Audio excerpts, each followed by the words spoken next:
Welcome everybody to this Friday's edition of Strong Perspective Podcast. I'm one of your hosts, Keith Armstrong, along with Damon Armstrong. And I'm Keith Barnes.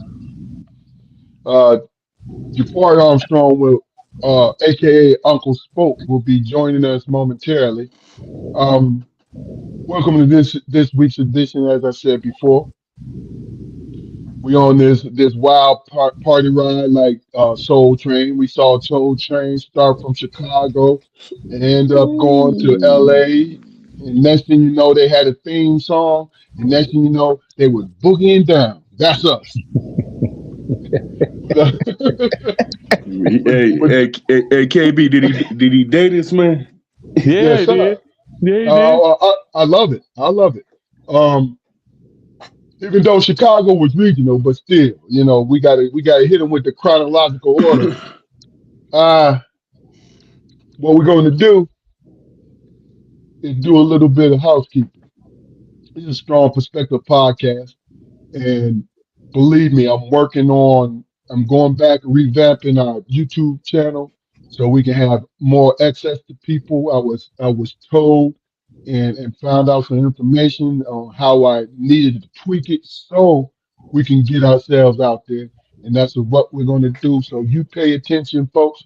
The ones who've been with us, we're going on the ride, baby. But in the meantime, in between time, go ahead and like, share, and subscribe at our YouTube channel, Strong Perspective Podcast.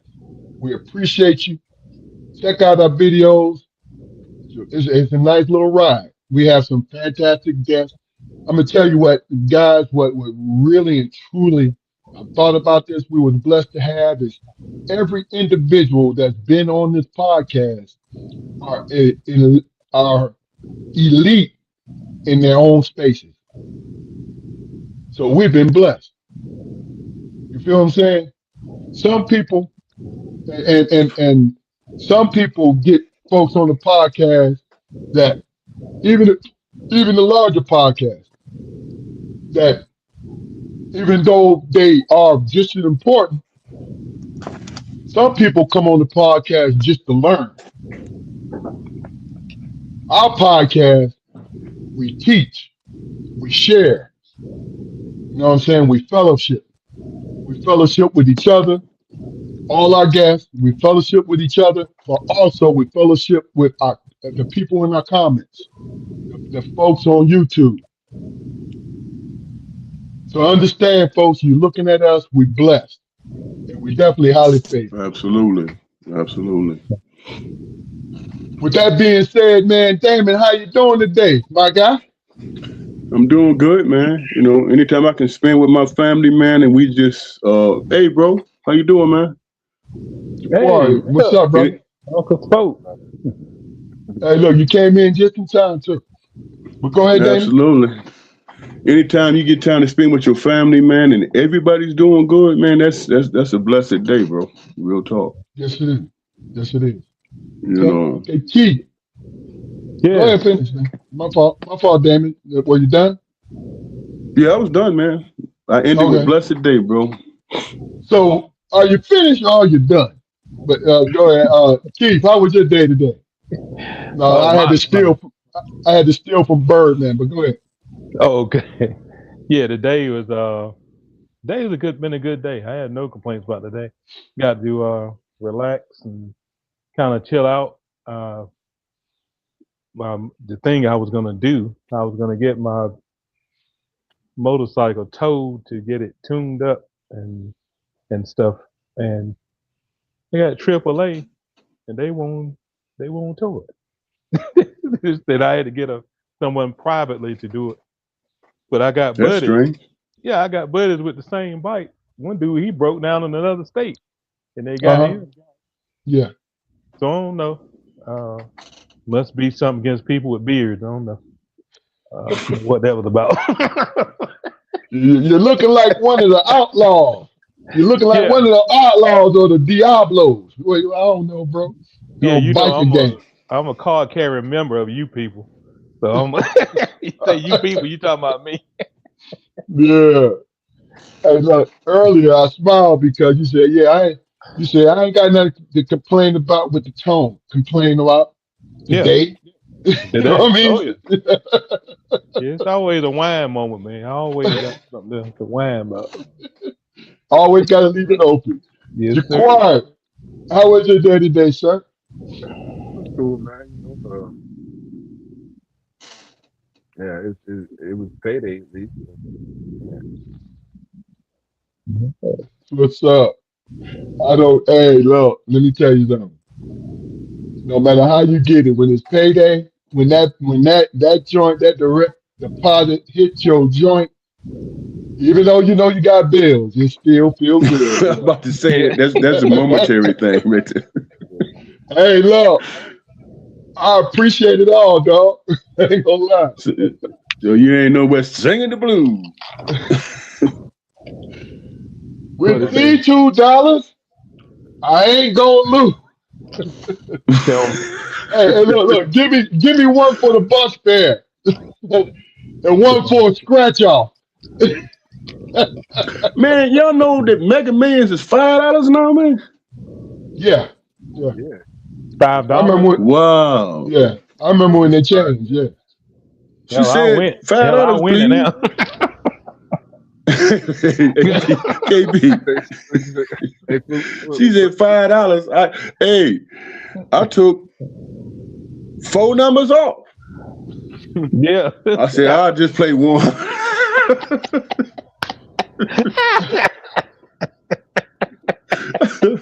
I had to make a choice, man. I mean, and I could have done it, but it was just the principle of it, man. If you win, you don't even break even, do you? You know what I'm saying? We gambling. By the time the government take their cut, you get your Oh, pips my and going God. outdoors. I'm gonna tell you. If I win, I'm gonna tell you how I'm gonna win because I've always practiced this.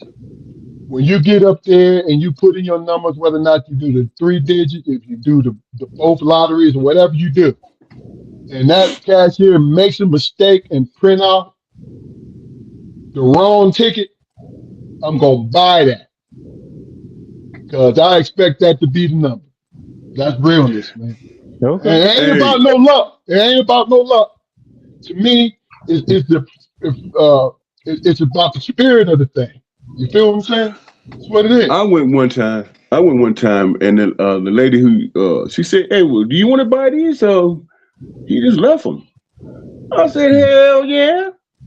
Mm-hmm. I said, "Give me," you know what I'm saying? That's real. On a hope and a prayer. If one of y'all win, how far off the grid are you going immediately?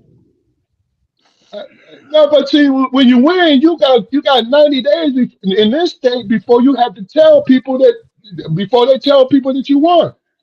So if you keep your mouth shut, ain't nobody know nothing. Look, your house is not gonna start glowing. Listen, Yeah. if it all depends on how large the party is. Now, That's if true. it's one of them 1.5 billion, I'm getting everybody. Hey man, we got to go find a safe space, man, and make some decisions about some stuff, man. Hey, Damien, you can't even pack. When you win that much, don't pack. Just go. Whatever's on your back, just roll out. Yeah. I mean, because I can't remember, but this state, I'm pretty sure, because some states you can stay anonymous. Mm-hmm. That's Michigan. Throughout the You whole- can stay anonymous in Michigan. Yeah, you I can't in think- North Carolina. I think because they call it a public lottery, whatever, right? But you have a certain amount of time before they say who you are, though. You know what I'm saying? Mm-hmm. So by the time that you do all you're doing, right? What you do is have it all in place. You know, have everything in place. Look, well, I'll keep my house. I may not live in my house, Yeah. but I'm gonna keep my house. And I'm gonna keep periodically. What I'm gonna do is come up in here and see what other shiny thing that I done put up in this. Look at it. I'm gonna make it look immaculate. It's gonna be a 2,300 square foot mansion. You know what I mean? Listen. If I living here in Albany, this is my home, and I love it dearly. Good people here, man. But if I win 100 million plus, you can't stay here, man. You can't stay in the same place. No, you can't do it, man. You can't do it. And people will find out because that's their profession to find out who won the lottery. You know what I'm saying? Mm-hmm. Yeah. They'll track you down. Every time y'all invite me on this podcast, it'd be an interesting backdrop. He said different I'll be location. Oh yeah, I'll be in a chicken coop one time. Next time I'll be on a mountaintop. Man, hey, look, let me tell you something. Oh man, y'all remember Where's Waldo? Is it Waldo? Oh yeah. Yeah. We might be dating ourselves, but Where's Waldo? Yeah. Listen, and you only gonna see partial of it because if I'm in Russian in front of the Kremlin, you're gonna see a block. You're gonna see a damn piece of marble. Yeah.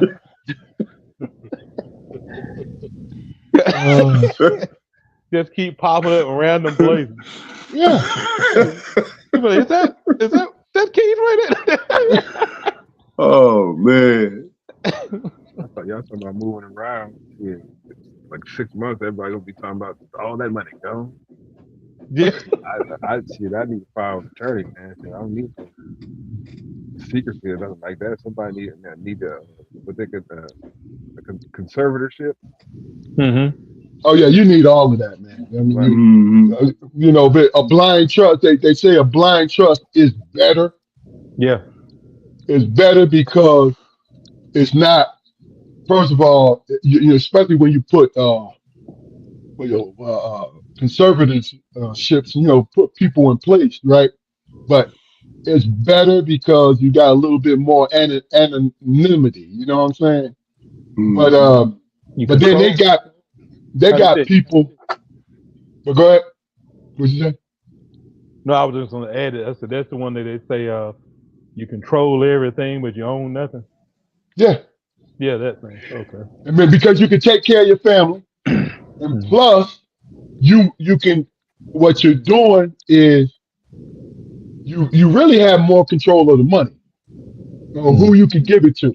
So if you put them inside your trust, they're good. Like you know what I'm saying? Tax time and all that, they're good because it's inside your trust. You feel me? I saw that. Go ahead, bro. What's up, Bowler? No, go ahead. You good? I saw the Shark Tank tell people exactly how to take care of their business. Remember the Shark Tank with Cuban and all them? They were telling people we knew exactly what to do with it. Yeah. Oh, it's a technique. It's a technique. And there's one guy who's a lawyer, right? He won the lottery. But you know what his profession is now? What? The big lottery winners, he goes in and he helps them. And I think he gets maybe 2 to 5%, or a flat rate. But money well spent, I think. Yeah. He knows everything about it, But if you really want to be smart, go to the IRS and say, hey, what am I accountable for? And how, because they will tell you how to save money. You know the IRS does that, right? I didn't. They put you in position where they say, yo, you're gonna owe us this, right? And they tell you how, like they give you a good idea on what you may owe at the end of the year and all this, because you think about it. What you're gonna be taxed on, because the Feds is taking their money right away, the state's taking their money right away. What you're gonna be taxed on is your interest. That's what you're gonna be taxed on. You know what I mean?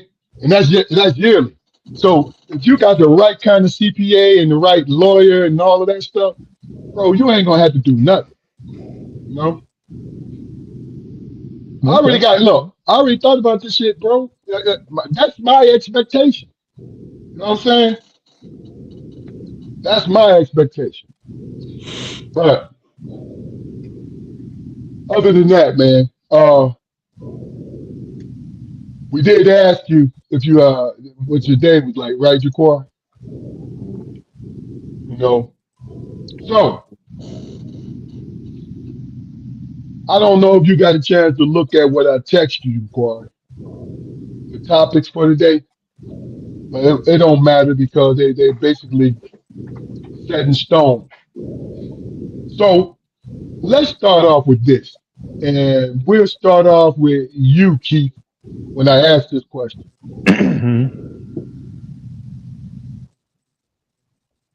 how do you see yourself as a black man?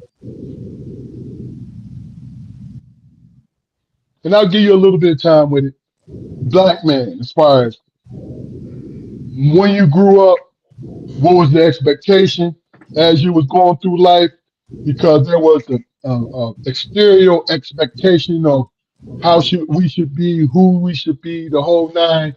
And then you also have your familiar expectation, where if you have strong women and strong men in your family, they try to impress upon you what you should be trying to do with your life and all these different things.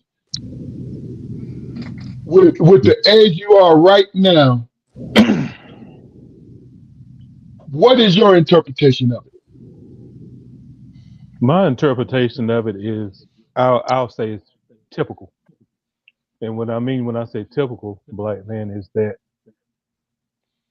you born, and the people that raised me were baby boomers, but the primary raisers was the greatest generation, my Gotcha. grandparents. So I was raised up with uh, watch what you do.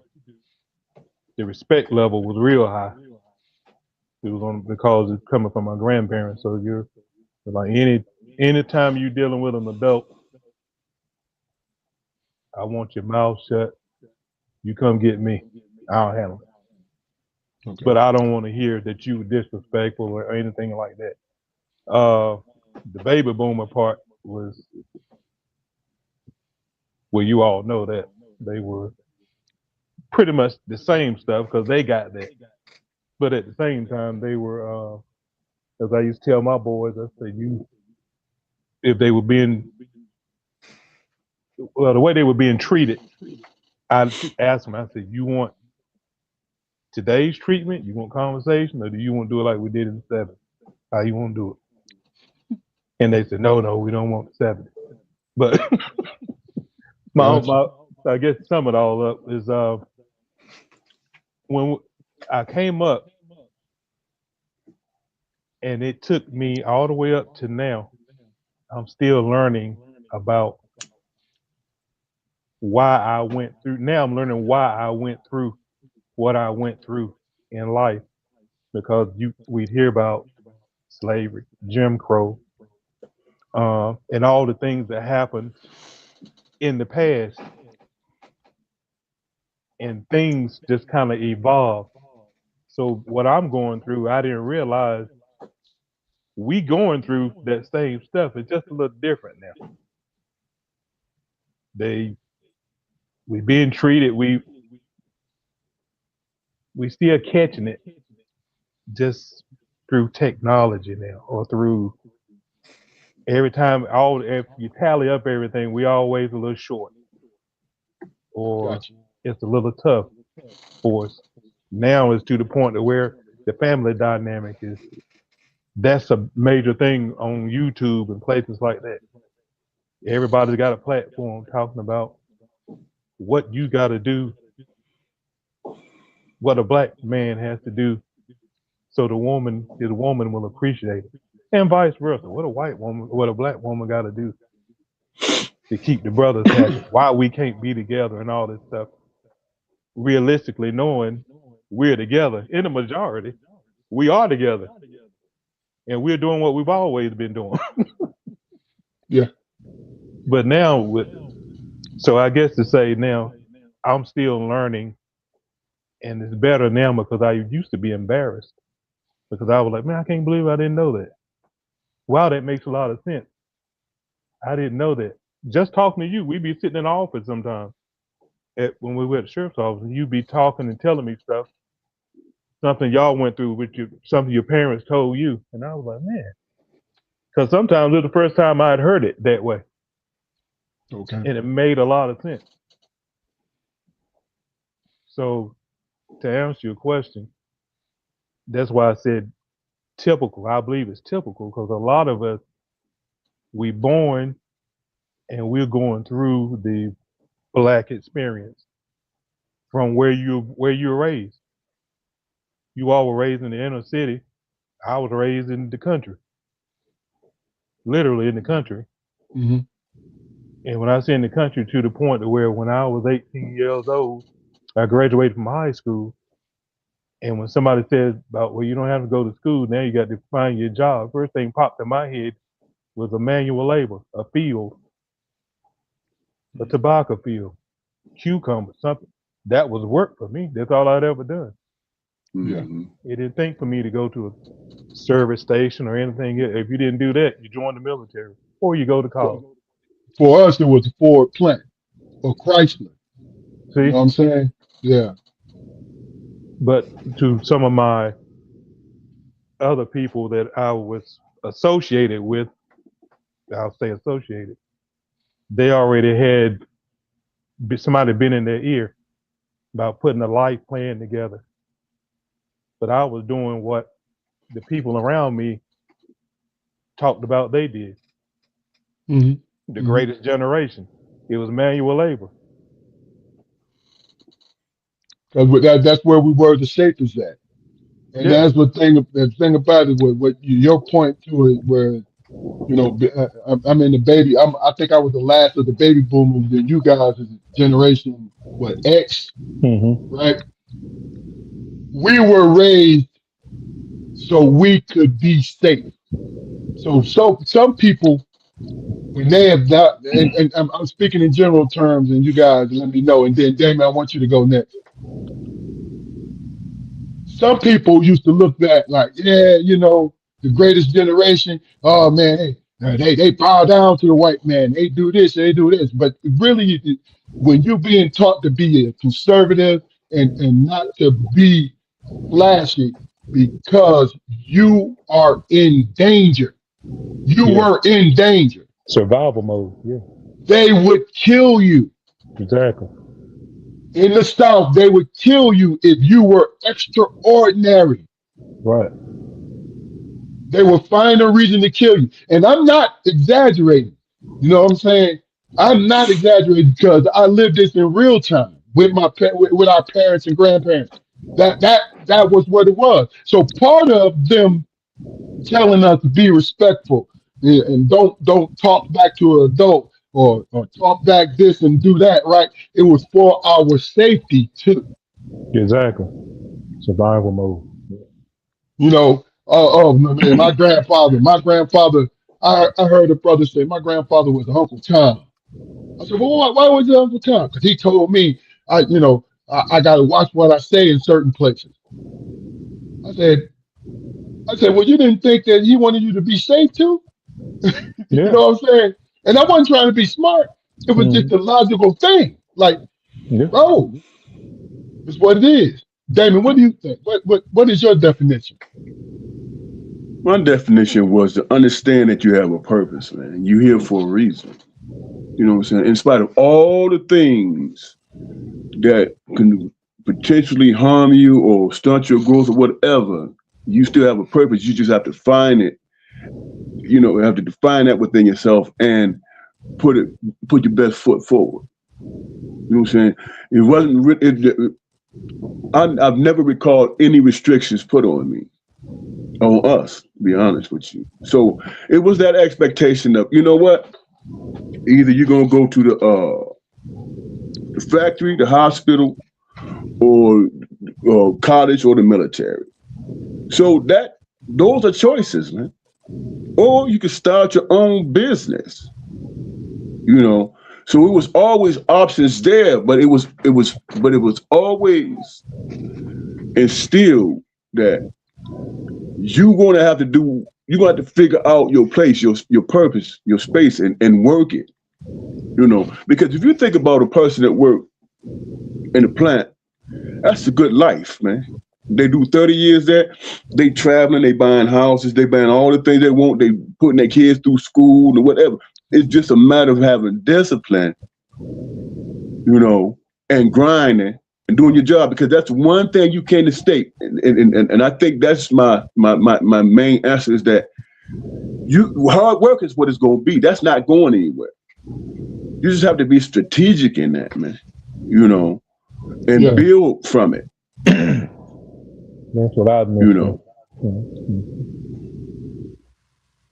Okay.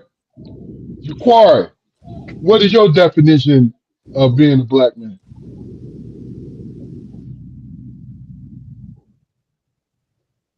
Jaquari, you still there? I don't know if he hear you, bro. I think it's frozen. Yeah. The screen. I think he might be frozen. Okay. But that's my thing is, you know, I just want to reiterate that before, like a lot of times when our parents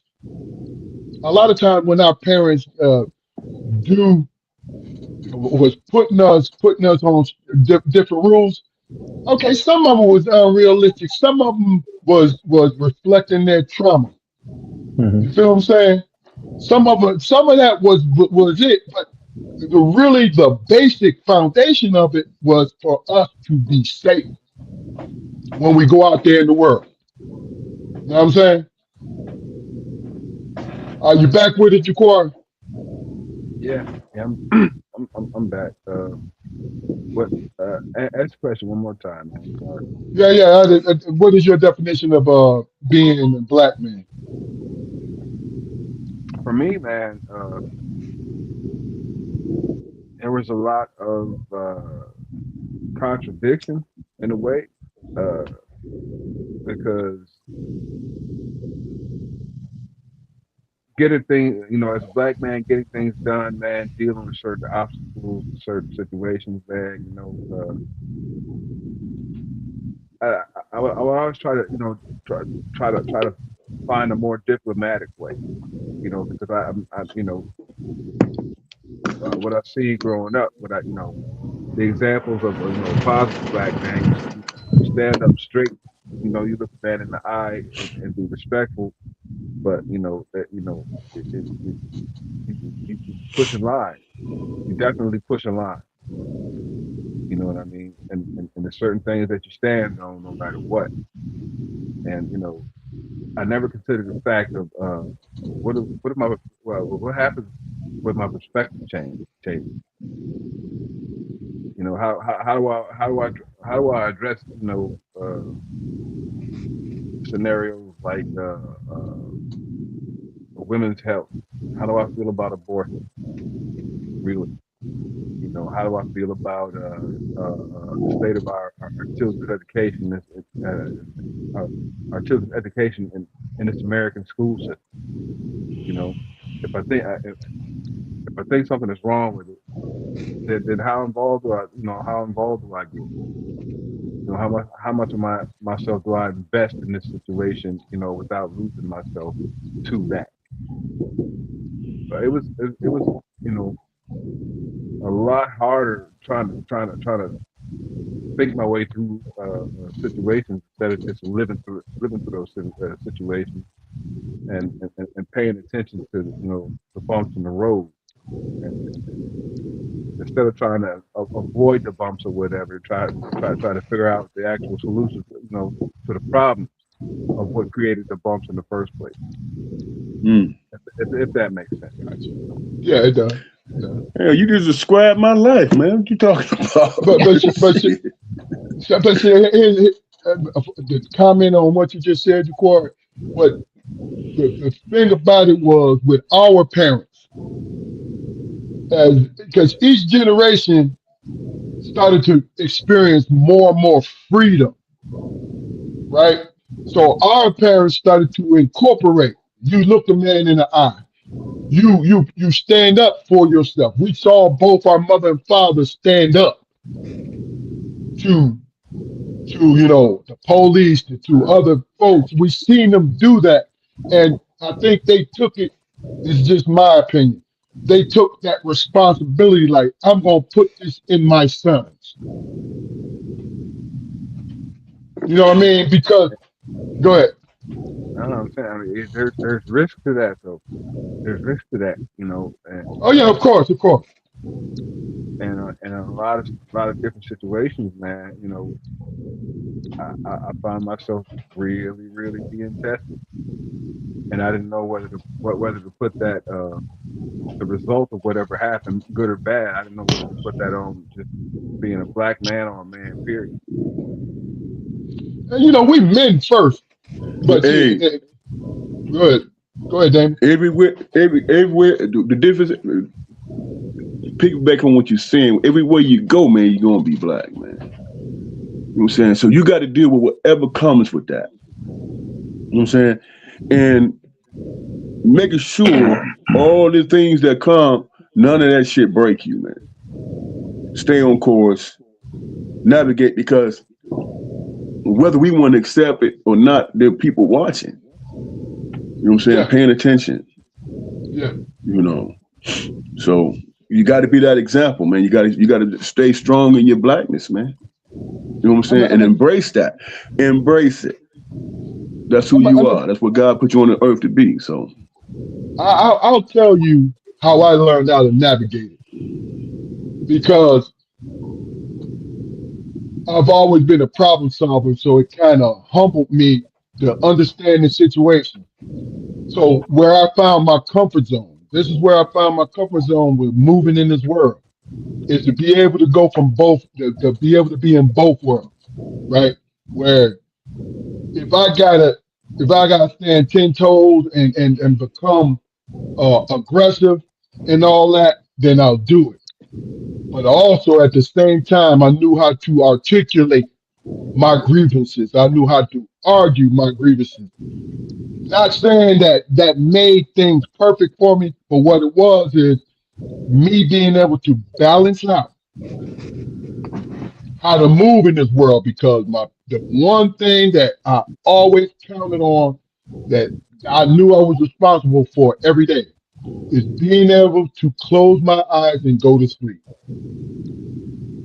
There were certain things that I would have a problem with, would keep me up at night. Those things I addressed throughout my day so I could go to sleep. Sometimes it made me look like a complete and total jerk. But guess what? I slept like a baby. let me ask all four of y'all this question, man. Throughout your life, because Oh, you're older you gentlemen gonna, and all that stuff. you gonna ask the ghost, or you include yourself into that? I said all four of us, man. No, you said y'all. But go ahead, man. Well, It's a joke. oh, It's a joke. listen.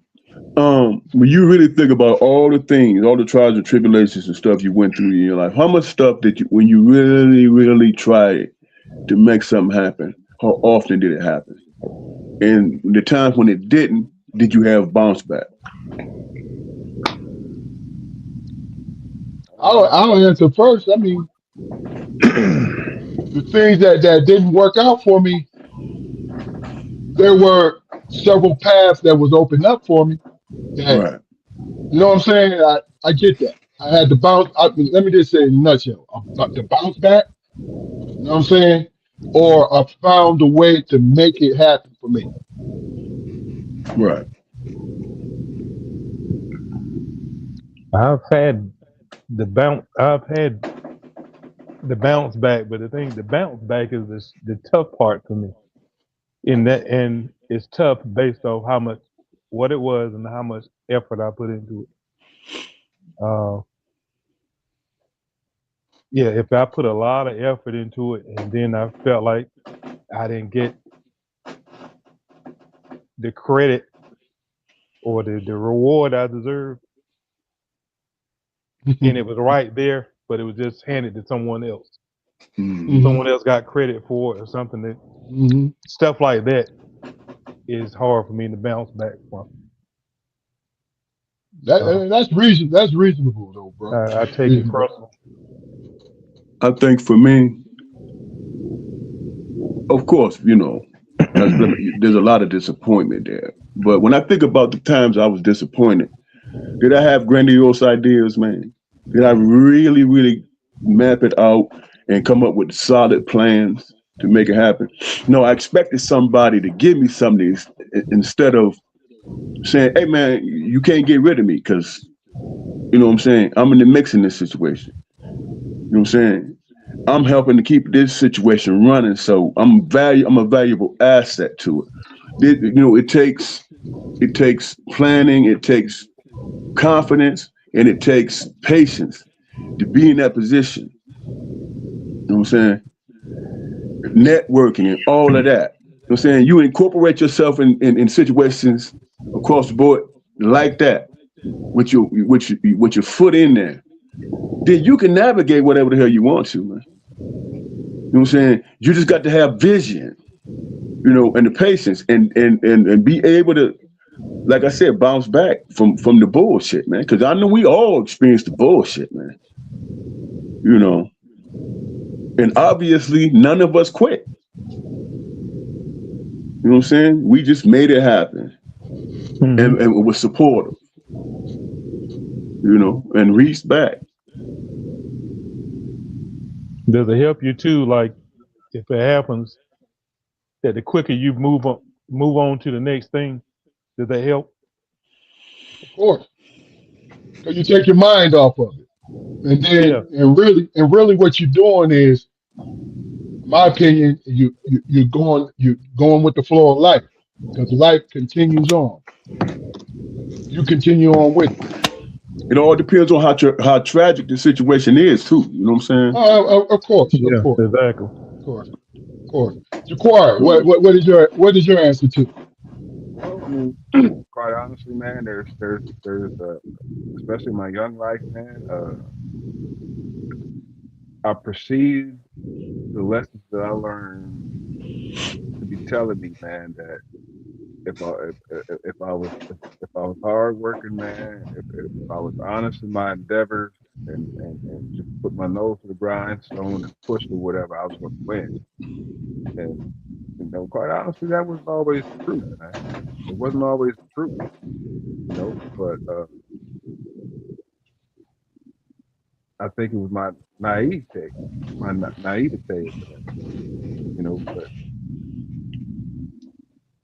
I get it. learning learning from failure, man, has been a really, really positive entity in my life. You know what I mean? So isn't that life though? That's wisdom, isn't it? Yeah, but realizing Okay, that Yeah. it's a hard pill to swallow. It's a gotcha. hard pill to swallow, man. Because I ain't never, I ain't never quit nothing, man. And I ain't never quit something and went to nothing. When I moved on, it was always a better situation. But that was not always the case. With the hospital, man, I found myself in a rut for years. It was a source, but it was just enough. It was just enough. And I put so much value in it, beside, and not in myself, I got you. because I'm like, this is all I have, so therefore, maybe it's all I'm worth. So when you moved on, bro, do you carry a lot of animosity, man, that stunted your growth? Not anymore, but I did. I did. Hey, bro, I can say it affected me, but I didn't carry that shit with me Right. because I knew. And see, I don't think there's a right or wrong to that because we all human, man. You know what I'm saying? It depends on where we are in life, whether or not how long we hold on to the animosity, our maturity level. That's just how I feel. You know what I'm saying? I just think no, but that's just how I feel. You know? Your mind keeps resurfacing. It keep resurfacing. Some years may go by or something. One little thing may trigger it and it'll come back, and I'll have Right. a day I got to get done. Got to suppress it again. And it's isn't the real support is a good woman or the village, man, that you in, the people that It you know what I'm helps. saying. Yeah, It helps. But I'm gonna tell you what smooths the scar, because the scar never goes away. You look like a damn you may look like a pirate in the face across your eyebrow or something, but it never goes away. But it will heal if you understand your self-worth. To me, that's what has always helped me keep my sanity. Where I looked at myself as not making it to the NBA, not making it to the NFL. I could have defined myself with that. And that's an easy thing to do because hundreds of thousands of men have done that. You feel what I'm saying? But I was like, I can't, I can't let myself, because look, when I was feeling that way, I said to myself, hey man, you got about 60 more fucking years to go. So right. is this how you want to live? You know what I'm saying? Time actually do heal a lot of shit, man. Real talk. Yeah, Because when I think about it in retrospect, for me it's 2 to 5 years, man, past, and you think back in retrospect and you say, man, I don't believe I was tripping like that. You know what I'm saying? Because I was there and I was stuck. When I moved forward, moved on, it's like, man, why was that a problem? and then you know what I'm saying? It's a twinge though. You feel that pain, like, you motherfucker, you came back. But guess Yeah. what? I'm moving on. You know what I'm saying? But Like, it's inspiration derives from that, man. You know, and yeah, that's basically gaining wisdom, right? yeah, Yeah. yeah. I experienced that. It was a guy and I was coaching with, football with, and he was in competition with me. And I kept telling him, I said, well, look, man, I said, when I go in and I teach these guys something different, I always tell them, I'm not changing what you already taught. I'm giving you another tool for your belt. I'm giving you Mm-hmm. a different way to do it. Yeah. And he come up and he said, well, he said, I almost made pro. And I said, what you mean by that? The NFL, I almost made pro. I said, hell, all of us out here did that. He said, what you mean? I said, the guys we coaching, these kids, they've almost made pro. This is just this is close as they've gotten so far. I played, and that's where I stopped. That's close as I got to pro. Mm-hmm. So none of us made pro. We're all the same. No, it's real. It's real, man. Now that You know? could be if you don't put your best foot forward. If you have that opportunity, and you don't give it your level best, Yeah. then that can stay for a long time. You know what I'm saying? Because you think about what could have been if you would at least tried. You know what I'm saying? Yeah. If you didn't, man, I ain't going to the workout, man, because I don't think anybody believe in me, and you just don't do it. Right. That is what haunts you. You know what I'm saying? Yeah. But if you go through and you try and just say, well, man, you ain't make the cut, all you got to do then is just watch tapes, man. Yeah. Yeah. That's pretty That's much all you it. got to do. Just watch tapes then. But my And you know what's so crazy is I look at that through everything, man. The trial and error of it. You know what I'm saying? With Yep. everything, and you know, I think what's going on with me is, and it wasn't easy for me, but what it was is, you know, being instilled with not giving up on myself. You know what I'm saying? Because you ever notice when we get angry that all that insecurity shit goes away? goes away. Yeah. It goes away. So when I started seeing myself angry at the fun part, basketball, and through life, through when it came to dealing with my woman, if she was immature too, and all this, and my anger flared, and it didn't fix it, but what it did was it gave me time to think. I started thinking, well, wait a minute. Why do I got to get angry to feel good about who I am? So I started gradually working on that, like looking at my wins, no matter how small they are, looking at my wins and what I was doing for those wins. You see what I'm saying? And not looking at them as luck.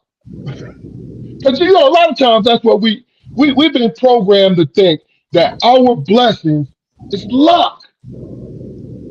That we don't really, because if you think it's luck, and deep down, and this the trick to it, deep down, you really think you don't deserve it. When you said, damn, I was lucky. No, you was blessed. You was blessed because that was meant for you to have. That's exactly what you're saying. You feel what I'm saying? Right. Never thought about it like that. Yeah. But there's a propaganda machine out there too, man, that's targeted towards us. You know what I'm saying? I believe that. And it's, I'm sorry, damn it, it's within us too. It ain't just some dark stuff. Oh, that's where it starts at. We do it with ourselves. But go ahead, Damon. I'm sorry. I mean, that's where with us, where it starts is, I mean, you can only do that because you're tall. You know what I'm saying? Or some dumb shit like that. Minimizing. You know. Yeah. And for a lot of people, that kind of shit works, man. You know, the one thing, man, that gave me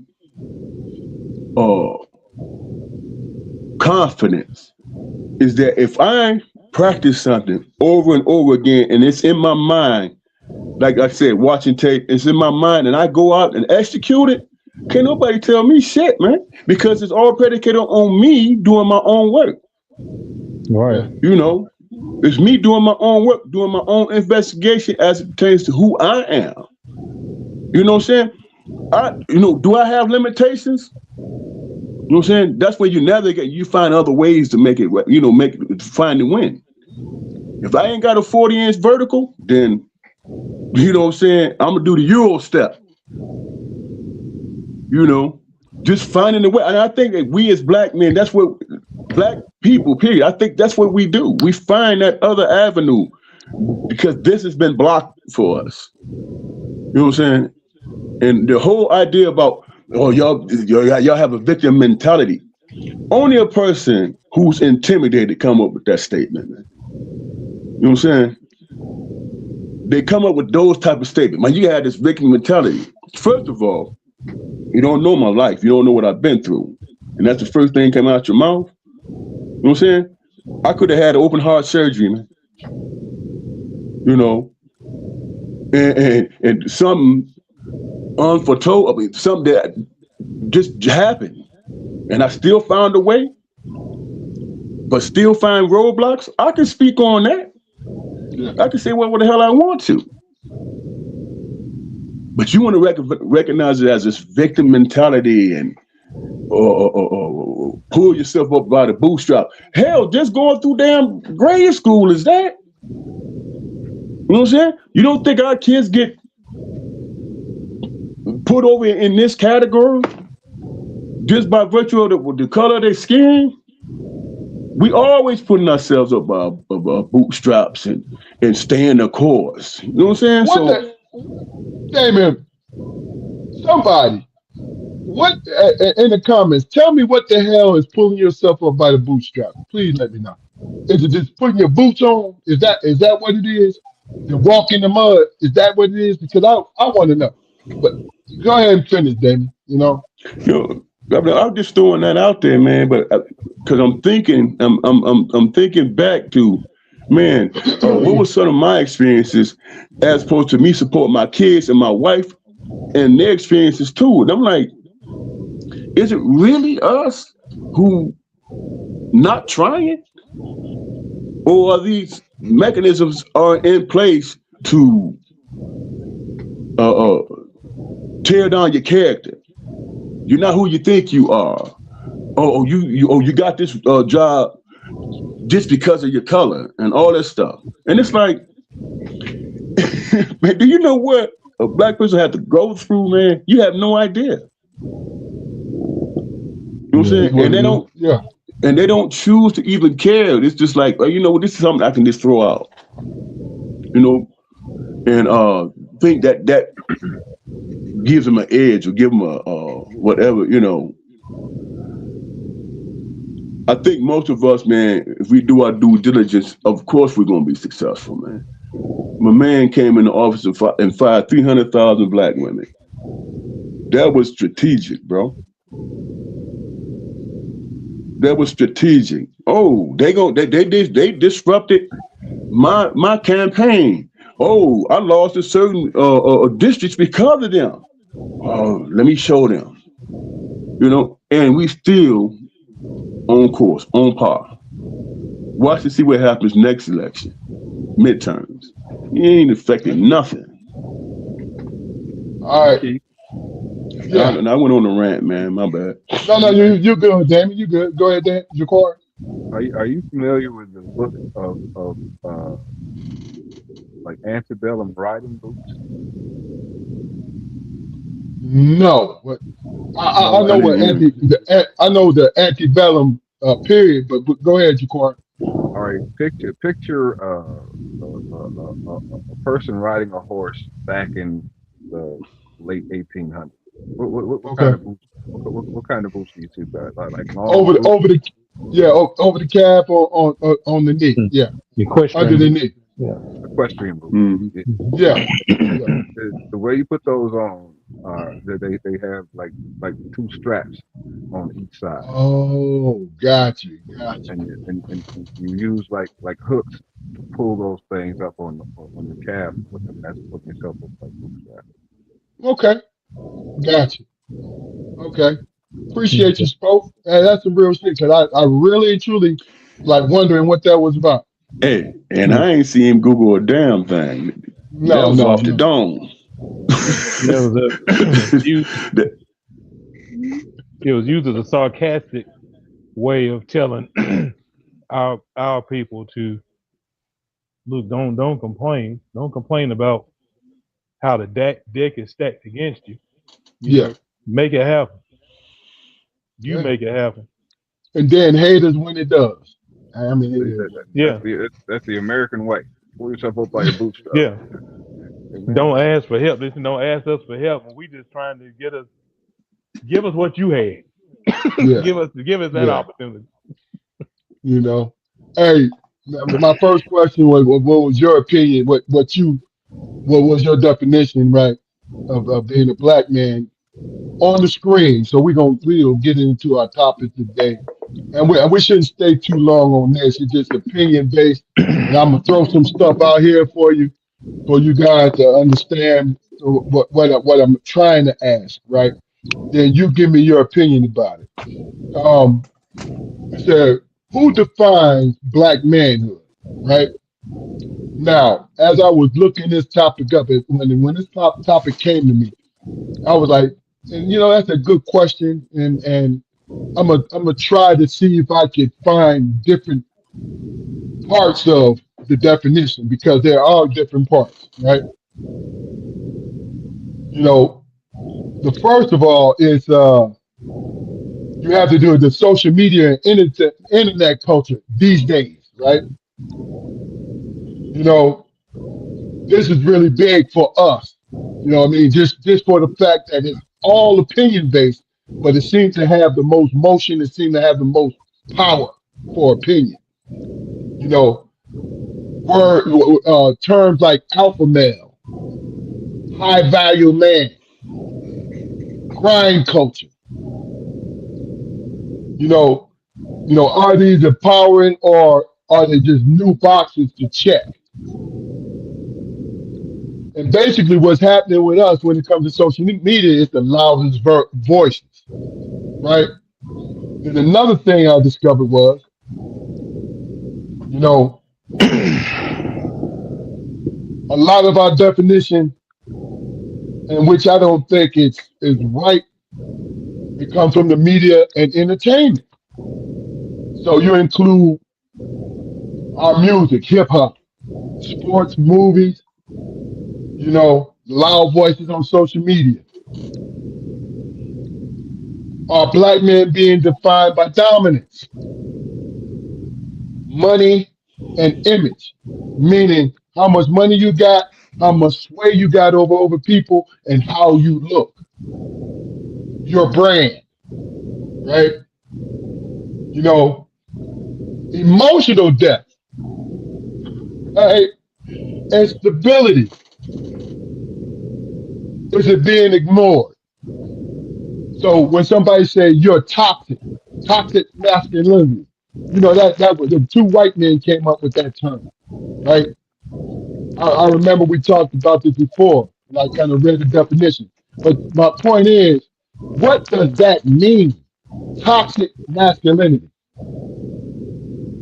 because to be masculine has nothing to do with now. If you want to say I'm masculine and I'm being an asshole because my personality is what it is, you're being an asshole towards everybody. You're not just being an asshole toward women. That's my But definition of it. but look, here's the thing. It's used as a tool and a weapon against us. You know what I'm saying? And lastly, let me just, and I'm gonna let you guys bite into this, right? Our definition, is it a narrow version? Is it a narrow version, streamlined, so it can fit into everybody? But the question is, who do you think define black manhood today? And then, look, we're not looking for the perfect answers. What we're doing is this is you guys' opinion, and what do you think? Well, I don't think it's who defines it. It's all of those social media women, OGs, rappers, athletes, all of that, depending on your state of mind, will define it. I don't believe it's one. There is no one definition that defines black manhood because all four of us are black men and we're different. We have many things in common, but on the individual label, individually, we're our own person, and it's Agreed. unfair. It's unfair that it's done to us to where we're being defined like black manhood is a standard, is a bar that we all have to be at. But we're all in different environments, different situations. I may have to be a hellraiser where I am. You may not. The environment is different. Yep. So, who defines it? Realistically, it should be you as an individual and those that raised you. And if you do have someone that's a strong, your hero, a good strong father, mother, grandparents, uncles, etc., that you can grow up and they can explain things to you in life, that will help you find your definition of what a black manhood is. But just the average brother, especially young brother, and he doesn't have those resources. His level, what he think of as manhood, is totally different because he's running around instead of in his mindset thinking, man, you can be a leader of men, many men in different countries and everything. He's excited about a block. This is my block. I'm holding this down. You got 150 people holding down a corner when they all could have a corner apiece. They could have the whole wing, the whole Yeah, that side of the city. So in a positive way. So I think defining what black manhood is today is unfair to try to. It's doing it actually. Is insultive to try to put it in one definition. This is what a black man. This is what black manhood is. Okay. Why? What do you think? Unfortunately, man, certain aspects of black manhood have been so commercialized and bastardized over the years, man, that the younger generation really they don't have any use for it. They don't have any use for it. That's why we, as an older generation, don't understand young people now. It's basically the same trials and tribulations that we went through. It's just, different scenarios. Some of those scenarios are a lot more life and death nowadays, but the journey is basically the same. Who defines black manhood today? Everybody but. Everybody but. I mean, we've allowed ourselves to become caricatures of success in some cases. Against all odds. I've never, rarely do you see a black man who just had the resources, had everything together, and was able to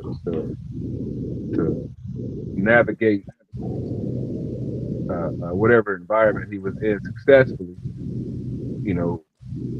and be unscathed. It's always we're always working with deficits, for some reason, be it because of the powers that be, or we're just stepping on our own dicks here. But that's not an easy question for me. It's really not. No, of course it's not. Yeah, being 53, man, and dealing with some of the things that my European peers will never even couldn't even fathom, and some things that my African American peers definitely couldn't fathom. Do I attach that to my blackness? The reason why I'm still here today.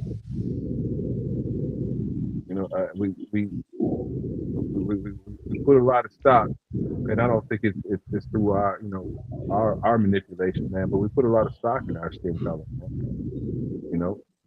And it could be at times it could feel like we were forced to. I just want to exist. I love being black. I've never thought or fantasized about being anything but black. And when I hear black people say things like that, because I've heard that. I've heard that. I just wish I could be, this for one day, that for one day, and I could do this, that. Well, their obstacles might not be as detrimental as yours, or they might not seem to be as detrimental as yours, but they got something going on too. Yeah. We definitely have a unique way of navigating it. So yeah, that's about it. You said something. Hold on for one. I just want to comment on this one thing. You said something about the youth, and what popped in my mind is the reason why they are extreme when it comes to violence and not listening is because for some reason, whether it's our fault or just the insecurity, they don't feel protected. They don't feel safe. So when they go to the extreme to pull a trigger, it's not because they're brave. It's because they are definitely afraid. And what they do is they choose intimidation and violence, right? And the only reason I can say that is because it was like that with us, but the majority of us was holding it down for peace.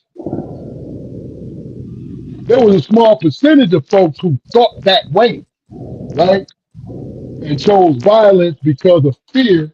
But now this generation don't know how to fight. And I just wonder who fault that is. But Damon, go ahead.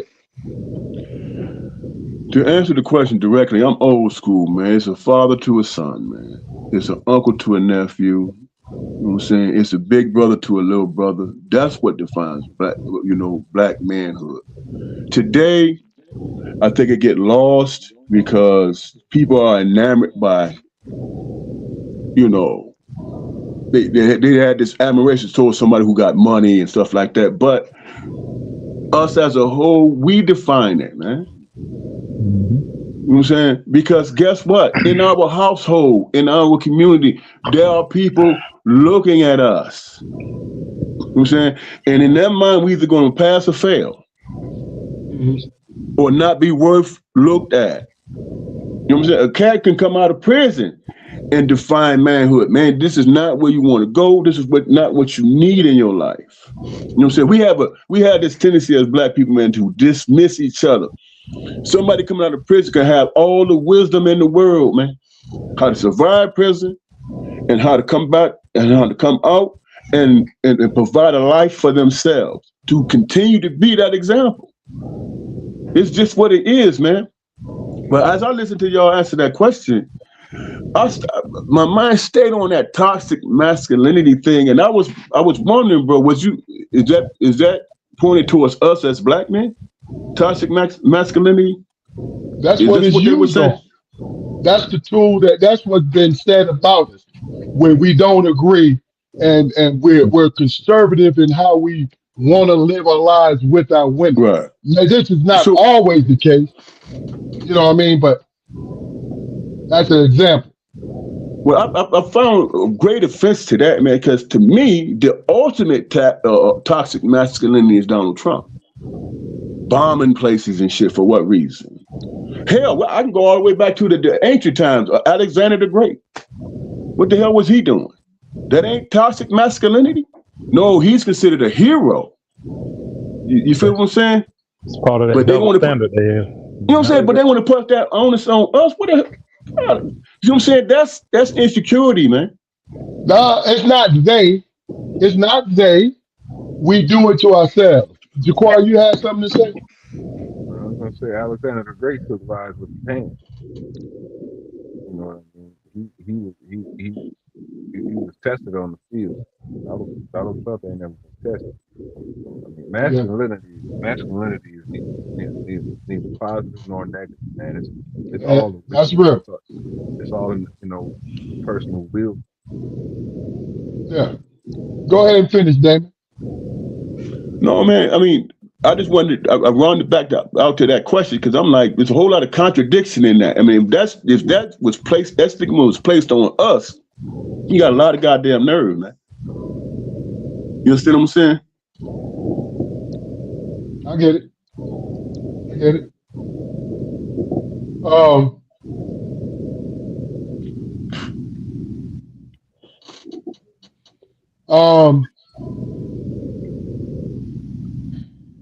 Next thing on board is the respect gap. Why do black men feel disrespected in society's relationships? Now, people may disagree with this. Men and women may disagree with what's up here. But like I said, I want you guys to give me your opinion, your honest opinion. We're not looking for a solution if this was completely true.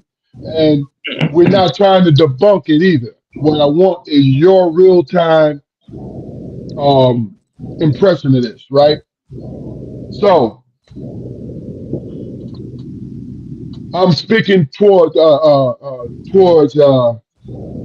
when it comes to dating, work, public perception. You feel what I'm saying?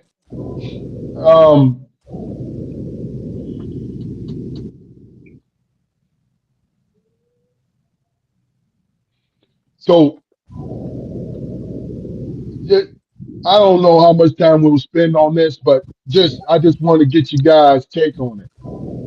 The respect gap. So when I saw this and I was really truly just seeing what was prevalent with it, I focused in on I really focused in on the fact that they emphasized dating when it came to this question and the workplace and just public perception. So, do black men feel disrespected? I believe in a lot of scenarios, yes. I mean, because amongst all variety of men, I mean, we are really, really respected to accept the bare minimum, the barest of minimum. You know, Black Americans, Black Americans. African Okay. American man, yes, yes, yes, sir. Any and every any and every job I've ever had. I've had some good jobs, man, but uh, I was always a part of the program that was successful with the least amount of resources. You know, very very seldom was uh, I very seldom was I a part of the reward system, but you know, as long as there was an expectation of success, I think, and for the most part, that's been the case. But you know, all you got to do is feed us and and make sure we got something to do on Saturday night. We'll be happy. That's success. You know, just give us the opportunity to make some money to feed our families, turn up every once in a while. That's all we want. Yeah. Yeah, I All mean, right. it's good to do that, but that's not all we want. Mm-hmm. You know, that's what. Keith, what do you think? Yeah, definitely. Well, I've always felt disrespected in all three of those levels. I feel like we've been looked at like we're the toilet plungers. What I mean, Uh, we're we we don't. No one wants it really acknowledges or have anything to do until some crap come up and they need stuff cleared up socially, uh, publicly. If they need something done, we all working, man. You get something, everything's going smooth. Just be over there. Just be quiet. Don't be seen. Don't be heard. But when things get sketchy or something, then they want us hands on. They want us in it. Uh, in the dating, the You say, problem Keith, solver. yeah, the where, problem solvers. where are those niggas at? Yeah, exactly. So, like in dating, and I heard Get them somebody say this. to get them to sing a song about the ball. Yes. I'm sorry to cut you off. No. That's I like that. Exactly. So that's something I've seen it. This pointed out. Somebody said, "Say in our relationship." This is no, I think Kevin Samuel said this. He said this woman was talking about being an alpha female and all this stuff, and he was talking about respect level, and he said, "Okay, so tell me, how can you be at home?" He said, "You go to work," and he said, "And your boss man." Well, he called her your white daddy. Your white daddy, your boss man. He can tell you anything to do, and you do it smiling. Make coffee. You got a PhD. You a doctorate. You make six figures, and he can tell you to come in there and go in there and clean up that bathroom and make that coffee every morning before everybody gets here. He said you go in there, skip it, and do it, and you will come back home and your husband will ask you what's for dinner, and you talking shit because you make more money than him. He said, explain to me how that makes sense. He said, that's disrespectful. That was his word. He said, that's just disrespectful. In the workplace, me and you talked about, you remember, I don't know if Keith, you remember it, but one day we were in that big in-service thing and Donnie Harrison was down in there. And he said, well, seniority matters here. And I started laughing. Out loud, I started laughing. And he looked at me, he said, no, it really does matter. I said, okay, I believe you. But I'm thinking later on, you know, he had said something to me. He said, you don't believe seniority matters? I believe you believe seniority matters. But Yeah. that our supervisor, they didn't get that memo. They just hearing that today. So I'll let you know later on if it matters. Yeah. Yeah. But yeah, I Damon. just feel like it's disrespect. Damon. I think for me, man, it's social media, bro. I mean, you can't navigate the social media, man, without somebody disrespecting the black man. You know what I'm saying? Putting them up, imagine, man, they got joints out there, man, where you meet a female and take out to dinner, she bring all her friends. Yeah. She bring all of her friends and say, hey, pay for all our dinner. That's sensationalized, man. How often do that shit really happen, man? It don't happen that often, but go ahead. Right, but that is the thing. Those are the type of things that's thrust upon us in terms of what people think our character is, and it's all bullshit and propaganda. But some people believe that. So those brothers who's going through situations like that, well, hey man, you broke. You know what I'm saying? Or whatever. And it's like, the hell that come from? You know what I'm saying? What made you? I mean, what compelled you to say that? I mean, what you think my response is supposed to be by some dumb shit like that? It's because you heard that shit on social media and you think it's funny? You know what I'm saying? Why do you see the point I'm making?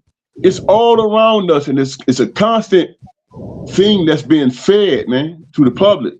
So people come to believe that's the case, and innocent people are being victimized by it, man. We don't take care of our kids. Are you serious? Are you serious? So, Damon, is it fair to say that the younger generation is getting more affected by your example than the older generation? I think it's everybody. I think it's in all generations, man. That kind of attitude mindset, man. There are a lot of things. There's a lot of stigmas placed on us that just absolutely are not true. You know what I'm saying? And that's the norm. That's the norm. And when you affected by that, it's like, man, you don't even know me. Yeah. But just by virtue of my color, you want to put me in this category because somebody said it, or somebody posted it because they went through something. And I think that's a lot of what it is, man. Yeah, I find it funny, man, that our children, well, at least in the setting that I'm in, our children have had to navigate everybody in the room saying nigga. Everybody in the room saying nigga. But that's the last thing they will fight about. And I've said it before, on the platform. Like I don't believe that you should fight over the word nigga. I don't believe. I mean, some cases always vary. They always vary. But you see on social media, some people at Walmart arguing or whatever, and then the N word gets thrown and they just start fighting. I mean, it's offensive, but it's not enough. For me, it's not enough provocation to fight. That being said, Go ahead. I will reiterate my first point. That it's got to be a bitch for them to navigate that. Cause I've been in rooms, man, where there was black soul, man, but every other word was nigga. Can you imagine, calling this little dude, little white dude, little Spanish dude, my friend or whatever, and he beat me over the head with this word that's supposed to offend me, and I gotta say it's okay because his tone wasn't this way, or he didn't use the hard er. But see, You know what I did one night? You know what I did one time? Spoke. I was in the party stall, and there was this guy standing next to me, and all people outside the store, they were got the music playing and all this stuff, right? And the guys next to me, he said he didn't see me. He said, talking to the guy behind the counter, he said, "Yeah, the niggas is out tonight, huh?" And then he looked at me and he said, "Hey man, I ain't mean no harm by that. I mean, I ain't mean to be offensive." But I said, "Man, you all right?" I went to the door. And I opened the door up and I said, "Hey everybody." damn right. I said, "Hey everybody. He just called y'all niggas."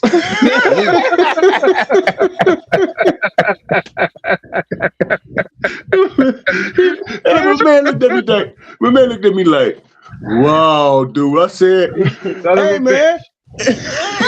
Son of a bitch.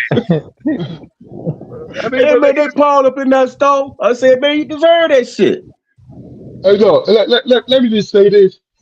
I'm glad you said True that, story, man. bro. I'm glad you said that, because what I was thinking when Jaquari was saying what he was saying, it depends on your experiences with that word. I am the oldest one on this podcast. I am highly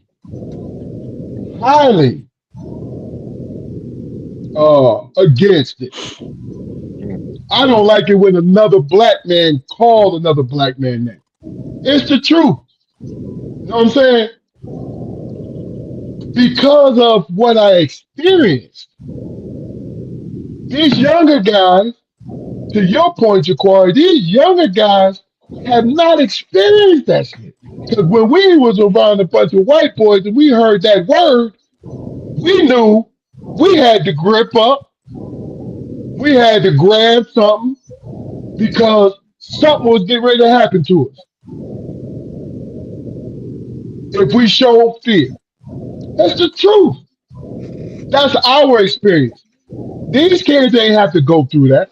You know what I mean? So am I saying these kids was wrong for listening to it? No. What I was saying is I was chiming in on what you and Damon said, and you too, Keith, about your experience with it. You feel what I'm saying? Like I had a different journey. But I had a different journey with that shit. check this out. When we were kids, we would get in fights if someone aggressively called you black. Yeah. Yeah. But see that's from a conservative point of view though, Keith. Yeah. See, that's the thing. Because we at one time in the North and South, we was upset if you didn't call us Negro. And it was extreme to call somebody, and that was the late 60s and early 70s.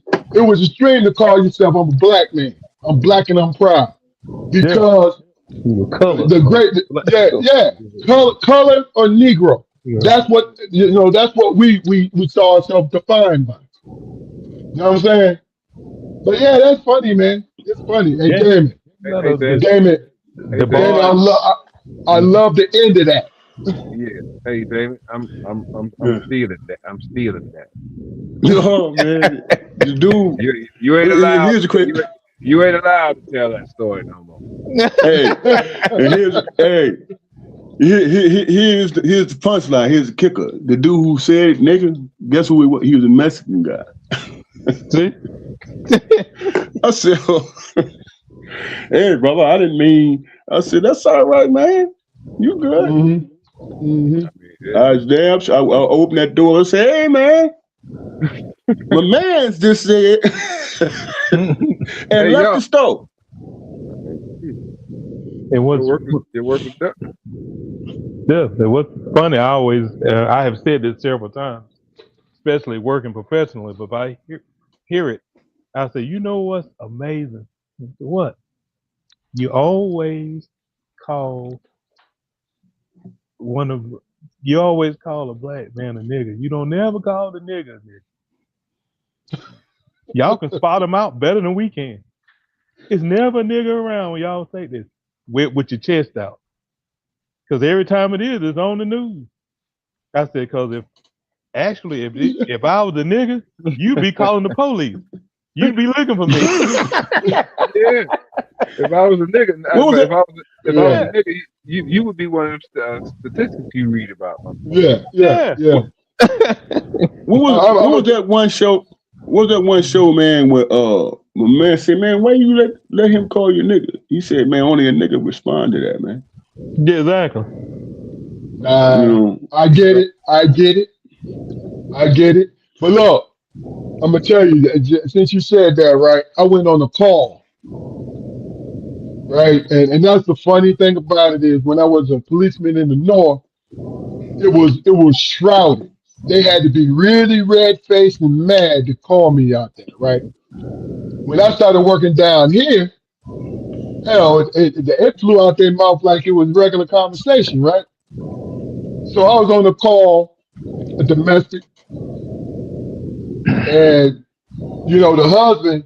This is when we were transitioning, Chief, where nationwide, where it was zero tolerance when it came to domestic violence. Because prior to that, it was always left up to the officer's discretion. And a lot of times we made no matter what went on around the face, if the wife didn't want to press charges, they made the husband leave for the night. And I better not come back here tonight. That was the favorite thing. But then the transition, the laws came out like, yo, this is zero tolerance. Any signs of abuse is gone. Well, this little hillbilly didn't get the memo, right? So I come up in there, and he's used to, the deputy to come up in there, and his wife, I don't want to press charges, and the deputy make him leave. He was drunk and all this shit, right? So I walk up in there. We just got out the in-service, and our supervisor said, under no circumstances do you do it the old way. You know what I'm saying? So I go up in there. I'm the primary officer. I go up in there. This lady got a black eye, and she was a housewife, so she didn't work. So she said, "Oh no, he didn't mean it. No, you can go and all this." I said, "Ma'am, I can't go." Right? He heard it. He was with another deputy, right, in the other room. He heard it when I said, "No, I can't go, man. I can't." Right? He stands up, come walking in there, and what the hell you mean you can't go? Yeah, he said, do you understand that I allow you to be in my house, you big black nigga? Now, I was 32 years old. If I was a year younger, even though I was in my uniform, I would have smacked the shit out of him because I knew that I could arrest him, right? I looked at him. I said, "What you say?" He said, "I called you and it was funny to me. I called you a big black nigga." He had the shape to it, right? I laughed in his face. I said, "Oh shit!" Exactly what I said. I said, "Turn your ass around. You're under arrest." What? So I grabbed his wrist, and what's so funny about it is I was praying to God that he tried to fight. Did you try to resist? Yeah. I prayed. Cause the way I grabbed, you know how we do it. The way we grab that, it's like come along. And he on the couch. He face down. He's like, ah. Then he just went left. He just went left. Oh, okay. I'm gonna put my hand behind my back. Look. I was still a little unprofessional, right? He said, I'm gonna put my hand behind my back. Don't hurt me. I said, you little bitch. Hey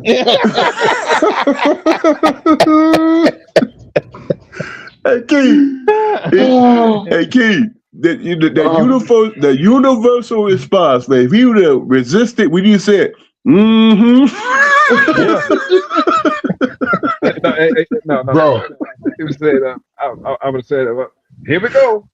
Yeah, look. Listen. Yeah. The plan was already in my head. You know what I'm saying? Because with our 10 codes, meaning the different things as a representing thing, I told my check-in 1095. I told him that before anything. Right? So he knew. But he let this man walk in here, right? So I threw him down, handcuffed him and shit. They too tight. Shut up, right? I snatched his ass up and let's go. So I got all the information and all that. So Keith will tell you, we didn't have any cages. So every time we arrested somebody, they were sitting right beside us. And that ride to the jail, downtown Raleigh, the Wake County Jail, these motherfuckers will tell you their life stories. Yep. They would, and look, he sat there and he knew he was going, and he sat there and cried the whole way down. But I ain't pouring on. No, I got my satisfaction because I was like, if this man, and that's the thing about it is, I was a professional because I could have jacked his ass up. You know what I'm saying? You better than me. You better than me. Because the whole time to the stage, I've been talking about, no. I get it, Keith, man, but I would have did everything to the pristine letter just to make sure I ain't fuck it up, man. I did. Eat every bit of this shit. But see, that's the thing about it was I did. Now, not saying that you didn't, but I would have, I'm not gonna fall for it, but that is my tailpipe. See, I'm gonna tell you what. Here's the misconception. May I assist you into the handcuff, sir? Are you? Yeah. No, see, here's the funny thing about it. When it comes to law enforcement, people don't understand. When you resist us, you are resisting somebody whose job is to but the law, right? But you're also fighting someone with a gun. And I'd have been like Bill Duke on their ass. You fucked up, right? Here's the thing. This is the trick to it because a lot of times, like, look, I know I could fight. I don't know I could fight, and if I had to fight, this is what I'm going to do. But if it's an easy time, guess what's going to happen? No matter what this man say, unless he's spitting in my face, and then I'm going to palm him like a damn basketball. You feel what I'm saying? But he can say whatever he wants. But guess what he's doing? He's buttoning up his shirt. He tightening up his pants. And he putting one arm behind here. You can cuss me all you want to. You black, Yeah, okay, look at you little bitch. Look what you're doing. I'm saying, I'd have been petty just like that. You crying, but I'm the nigga. Okay. Look at you. But you know, that's up, the bro? thing about What up, Tip? Fat Cat. What's going on, baby boy? Oh yeah, my man. Hey, Love you, keep bro. that's the OG right there. You know what I'm saying? That's the OG. We want you to come on too, Cat. If you're still with us, we want you to come on, man. Check us out. Come on the podcast. But I'm feeling pretty good about this comment, man. huh? I'm feeling pretty good about this comment participation for real. Yeah, exactly. So here's my thing. Here's my thing when it comes to just the whole thing. Now let's put this, you know, because we could talk about the law enforcement thing, all that, but I even tell you, I know my stream of pissing strong, so I don't get in pissing contests with people. I just never did. You know what I'm saying? Because it don't make sense. Because my job is to do my job. You know what I'm saying? I didn't feel like I would say, somebody asked me one day, and then we're going to go to this topic. Somebody asked me one day, Keith, don't you feel like you selling people out? I said, what do you mean? Don't you feel like you're selling? I said, look, he said, no, black people out. I said, bro, I only arrest the criminals, bro. They white and black. I don't go out to try to arrest a black man or a black woman.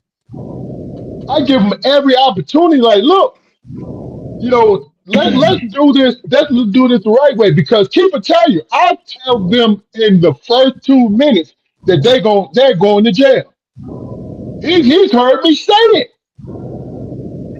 I'm not tricking you, and this is why you're going to jail. You know what I'm saying? And I told y'all earlier in the podcast, I did things so I can go to sleep at night. You feel what I'm saying? When I carry my life and how I went through stuff, so I could go to sleep. But this next topic is kind of, this might be touchy to some people, and people in the comments, if you have a comment, please let us know. We usually have a little bit more participation, but we had a lot of people come in tonight, which I feel good about that. But the question, the topic on the screen is, why don't black men feel safe being vulnerable? Right? And when I researched this, I'm gonna show you. I'm gonna tell you what I came up with.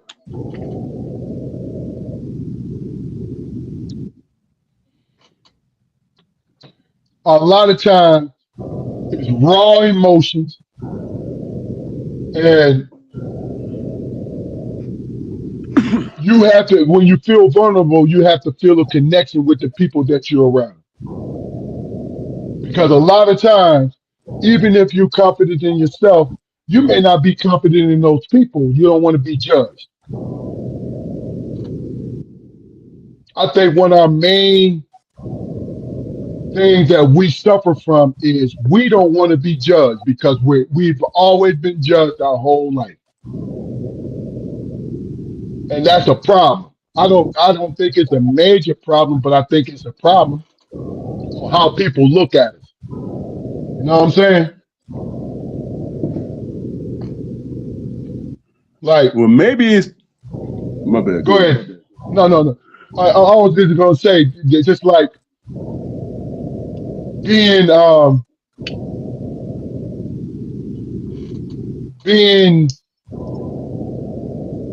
saying things, giving up the personal part of you. People don't want to give that up. You know what I'm saying? And I think that it gets doubled down when it comes to us. But go ahead, Damon. My point is maybe because all the labels they place on us, man, like toxic masculinity and all that old bullshit.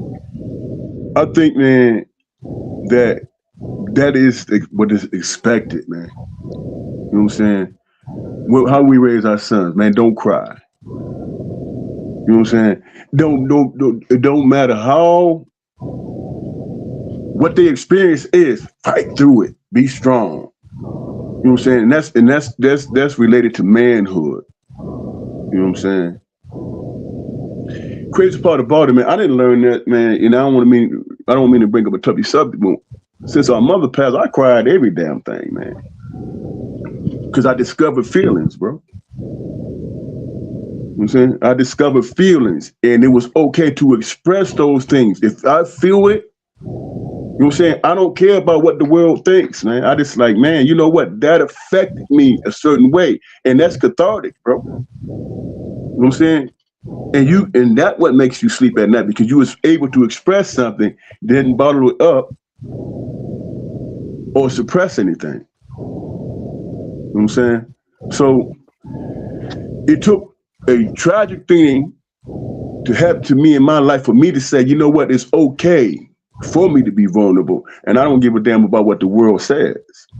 If anybody got an opinion, go through what I went through and then come back and talk to me.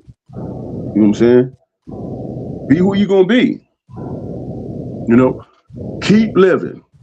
You know, life is a bitch, man. Shit happens, bro, and it affects you. Why you think we die young, man? Because we don't express shit. We don't tap into what our experience is, what we're feeling.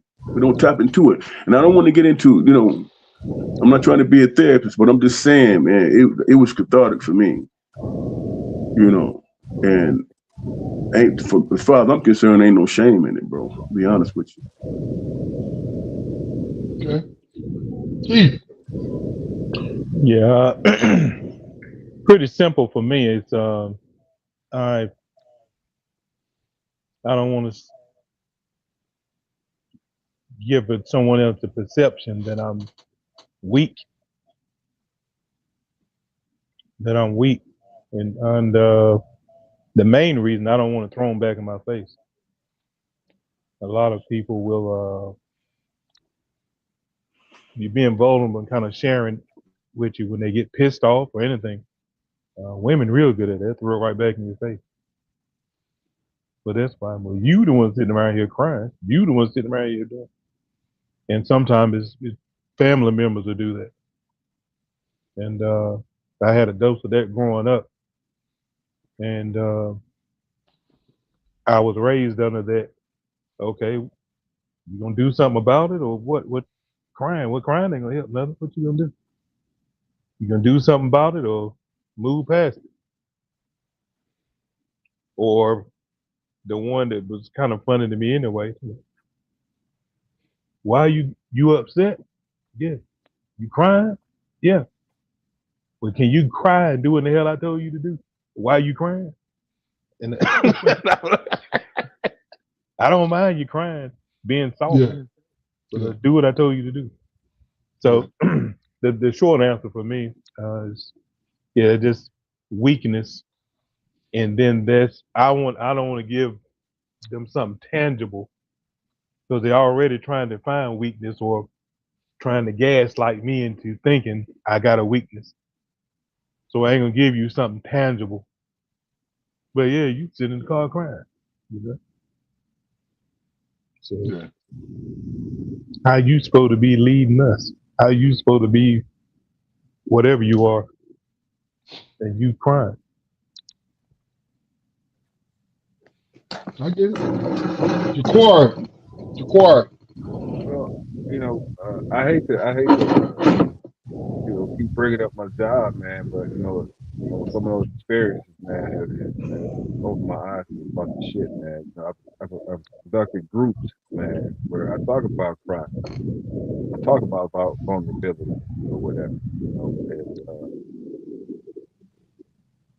there is a a beautiful finalization of tears, because tears are connected to mourning, and you're supposed to mourn something that means something to you. Those tears could be the gateway to you moving on to a better situation. tears are connected to fucking misfortunate situations. Like I said, that need to be mourned. When you feel bad, you need to have that release. There's some pieces of music, some songs, man, that bring me to tears. And I'm not ashamed,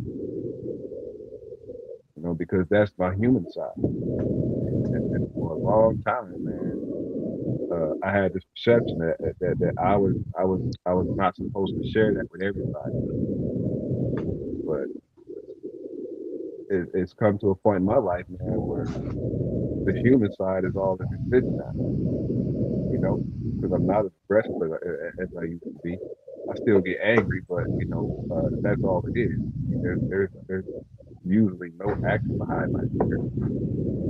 So what I have left is the person, and the person is still trying to learn how to navigate certain shit. Yeah. Yeah, but it's all about the release, man. The release and the relief of warning. And don't it make it easier, man, in terms of process of elimination, bro? If you want to use that against me, can't mess with you, bro. You came at me at my weakest point. That tells me what our relationship is. You know what I'm saying? So I've seen young men share things with groups, man, and get laughed at, and had it damage their status. So after that happened, nobody else wanted to be under that contract. Yeah. You know what? I got two things to comment on what you guys said. When I realized it was good to cry is when I saw our father cry when I was a young boy. He didn't cry for long, but he cried in front of me. And I'm sure he's done it in front of you guys too. But in front of me, he showed me like this was, I hate to use this word, the alpha in my life. But he cried because my grandfather, I think he did it with you first, Luke. But then he was talking to me when my grandfather passed away. He shed tears, right? So I'm like, man, okay, then that is cool. Our mama was the one like, the hell is you doing? You know what I'm saying? So what our dad, and then the second thing I was gonna say is, and I adopted this. When my sons was hurt, when they was little boys and they was crying and they was sitting there, I would walk up to them and they would see the concern in my face. I said, "You good, man? Where you hurt at?" Right? I said, "Well, it's here on my leg. Dad, it's my leg." I said, "Well, can you stand? Let's see if you can stand." I took them through the steps, through the process. Because that's what I was going to teach you. See, I'm the type of teacher is you teach in acceptable sections. Like, first of all, why are you crying? This why. Hey, yo, you good? Where you hurt at? That's the first step. The second step, well, look, can you use it? You good? Even if they're still crying, you good? Yeah. Let's try to work it. Let's move the joint. Let's do this. Because a lot of times, if it's not a real injury, they're crying out of fear. So I taught my son step by step by step. You know what I'm saying? Because that's how I was taught.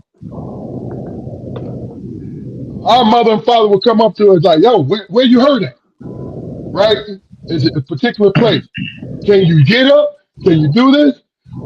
These are the words that I heard. So when they came to my sons, That's exactly what I did. You see what I'm saying? Now, Yes. if they came to me and said, "Get your ass up," crying in front of all these people,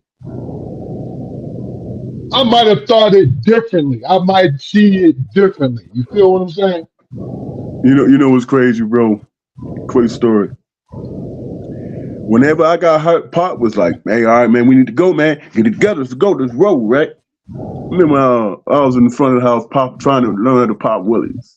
Fell back and skint, both my elbows down to the bone. And I went in the house and and this is exactly how Mom was, man. She said, she went and got peroxide and all that stuff and looked at, she said, "You don't need no stitches and all this and all that, whatever." And she bandaged me up and she said, "Now, if you can't pop no willie, you know what I'm saying, don't do it again. Don't come in here crying to me." I was out there for the next 2 weeks. "Hey, Mom, look, popping the woolly." You know what I'm saying? I couldn't even straighten up my elbows because of the scabs. You know what I'm saying? But the way how she addressed me, every day, man, I was out there popping woolly, and I said, "Mom, look." And she was like, "Okay, all right, and you bet not fall." So I just said to talk about the contrast, man. You know, my father was a man's man, but our mother, she was a mother for men. You know what I'm saying? She did not let me quit. Because if she would have pat, huh? That's the reason why the only time I thought I was hurt was when the bone was broken.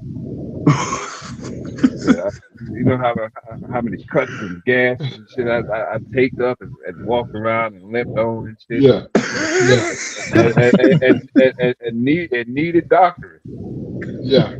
You know what I'm saying? I needed doctoring, but I'm like, man, I deal with fucking. She was the first person that said to me in my whole life, "Are you hurt or are you injured?" It's different, son. So we got to go to the hospital. She said to me, "Are you hurt or are you frustrated?" For all of y'all, I want that clarified a lot of shit for me. She was something else, man. I want to vouch and say that Keith was telling the truth about him, because he'll do it. He'll tell you that you have sciatica and then be working out with you and tell you to do some extra crunches. Well, hey man, you ain't got but 3 more. You can do 3 more, can't you? You got to turn around and look him in the eye, but hey, I can't do it, man. Hey, Keith. That is the funniest, man. Listen, hold on, Snoop. Listen, you know, Keith decided, because you know he had the sciatica, right? And I used to work out after school. You know, work out in the gym. So we were just doing this little stuff. And I thought that, you know, I had sciatica, so I knew the pain he was going through, right? So I told him what helped me was the crunches, right? And you know, Keith is easy going, right? And he always described it every time he come on until it just get too much and it just come out, right? So I was like, he was on his back. I said, "Yeah, man, this is a little more, bro. You got it. Come on." You know, trying to be encouraging, right? He looked at me. "I can't do it." I can't. Listen. It tickled me so bad. I just busted out laughing. I said, "My bad, bro." He's like, Hey. 3 more crunches is not oh my God. Hey, KB. Me and him, we at the basketball playing ball, man. You know what I'm saying? We done ran about 10 games, and we got beat. And the dude that I was holding was scoring all the baskets and shit, right? He keeps saying, "Hold on, y'all. Hold on for a minute. Flu, you see that basket?" Right there? So yeah. You see him in front of you? Yeah. He trying to get there, man. Why you run all over the damn place, man?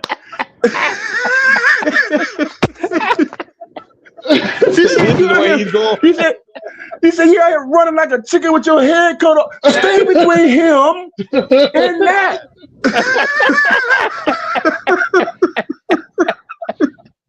So I got a whole lot of that, man.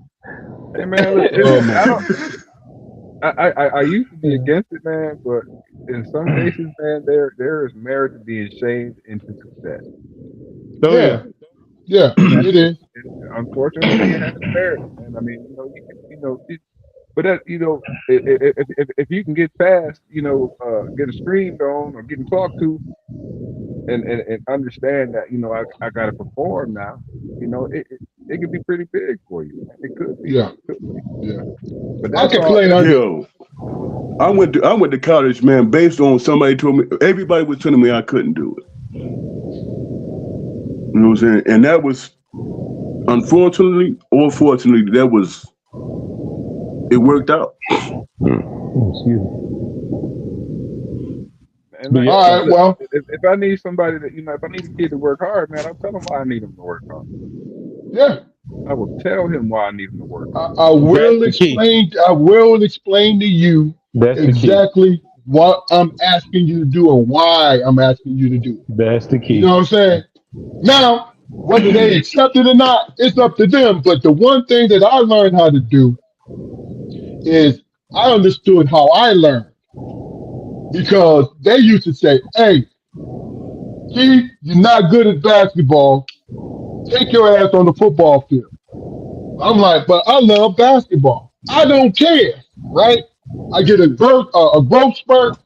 My dad buy me Bill Russell's book, right? And buy me John Thompson's book, autobiography, both the autobiographies. I read them motherfuckers, right? And it was the mind, understanding the mind, right? So what I started doing when I watched the NBA on tape delay, that's funny as hell to me, but watched it, I watched, now we used to watch the college game live. I watched people in my position, their footwork and all these different things. I went to the library and was reading about it. What to do. You know what I'm saying? So when I teach my sons and when I was coaching high school basketball, right, in AAU, these kids wanted to jump from 1 to 10. I said, no, I don't do that. I'm taking you through 1 through 9 to get to 10. And then later on, they come up to me like, Coach, you know the ones who really appreciate you, they call you Coach. He said, I remember when you did this and it helped me out because it helped my discipline. Because that's what it is. All right. We're on the last word of the day. I want to say that once I tweak our this our listening audience, once I tweak our YouTube channel, it's going to explode, ladies and gentlemen. I want you guys to get on board, and especially the ones who've been following us, who've been tuning in every Friday. Get on board before we explode, because once we get up in them numbers, we're going to act funny on y'all. No, I'm just joking. But please go to our YouTube channel, like, share, and subscribe. We're here every Friday at 7:30. We have wonderful guests, the host. We're 5 years strong, and we've been doing our thing. Any last words for the day, gentlemen? Gentlemen, once again, I thoroughly enjoyed the conversation, and I look forward to the next. Same here. I really had a great time. I'm always excited to be up here and have a conversation with you guys. Just Peace and blessings to everybody. My bad. No, I was gonna say I learned a lot tonight. So that's all I was gonna say. Peace and blessings to everybody. You know what I'm saying? Keep your head on the swivel. Stay focused. Head on the swivel, heavy hands, quick feet, and sharp minds, ladies and gentlemen. Hey, listen, Damon, Jaquari, I'm going to put Keith on the spot live and say, because he always waits for me to call him to invite him. I'm telling him, whenever you want to come on, Okay. call me. Okay. All right. This is live. You understand? All right. All right? I'll do it. That's it. No doubt. Hey man, somebody we're gonna get some t-shirts. Saying we're gonna get some t-shirts made that say "Dump Trump." How about that? Okay. No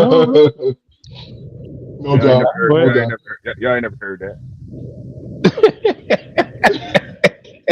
Y'all Hey, ain't never is heard that that. I don't know why you playing. I don't know why you playing.